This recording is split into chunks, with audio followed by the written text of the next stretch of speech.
पंचायत कार्यालय ताला भांगी लक्षाधिक टंकार सामग्री चोरी। ढेंकानाल जिला परजंग थाना सांदा पंचायत कार्यालय गत विलंबित रात्रि में दुर्वृत्त माने ताला भांगी लक्षाधिक टंकार सामग्री चोरी करिथिबा अभियोग होईछि। अभियोग करिसेंती सांदा पंचायत सरपंच जयंती दास।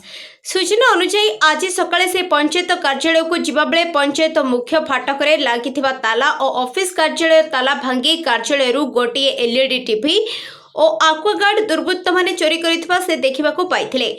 तेबे एने से सांदा फांडी रे लिखित अभियोग करथिले।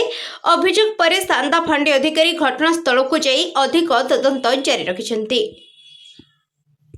पंचायतर सरपंच जयंत दास आज मुझे जो ऑफिस आसिक देखिकी ताला कटर काटिकी नहीं जाती एलसीडी टीवी ता सहित आक्वागार्ड भी चेक करगार्ड भी ना एसबू सब चोरी हो जाए ताला कटर काटा है जना पड़ा। टंका पैसा किसी चोरी होइबार अनुमान होछि ना टंका पैसा तो रखा हुए टंका पैसा चोरी है कागज पत्र किसी चोरी होछि ना सब सब ठीक ठाक अच्छी आउ खाली आक्वागार्ड को एलसीडी टीवी ही नहीं चले थाना अभियोग है थाना अभियोग दि जाए सार आसते आम एसआई सार आसिक सब चेक चाक अवस्था आम समस्ते थी सब चेक चाक कराई एलसीडी टीवी ना आम आक्वागार्ड भी ना सब जना पड़ी ना चेक कर जना पड़ी।